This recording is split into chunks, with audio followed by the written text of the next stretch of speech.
ทุกคนสวัสดีครับผมชื่อทีเจสบายดีไหมครับผมไม่สบายเพราะว่าประเทศคัมโบเดียคนคัมโบเดียไม่ดีบางคนดีแต่ว่าไม่ดีผมได้ยินว่าคัมโบเดียโจมตีประเทศไทยอีกครั้งใช่ไหมครับไม่ดี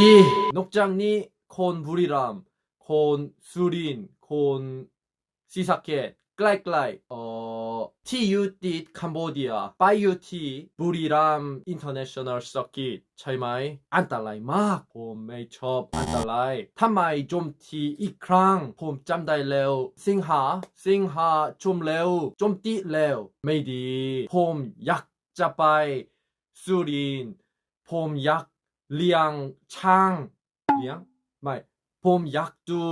ช้างอาบน้ำด้วยกันได้แต่ว่าช่วงนี้อันตรายเพราะว่าคัมโบเดียคัมโบเดียไม่ดีนะไม่ดีผมยังไม่เคยไปสุรินทร์ศรีสะเกษ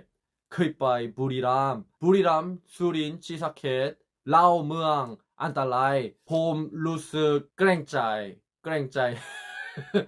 ผมรู้สึกเกรงใจคนไทยประเทศไทยพยายามได้ครับผมไว้ที่ประเทศเกาหลีทุกคนสบายประเทศคัมโบเดียไม่ดีประเทศไทยสู้ๆนะสู้ๆผมชอบบรรยากาศดีบรรยากาศอันตรายไม่ได้ครับไม่ได้สู้ๆ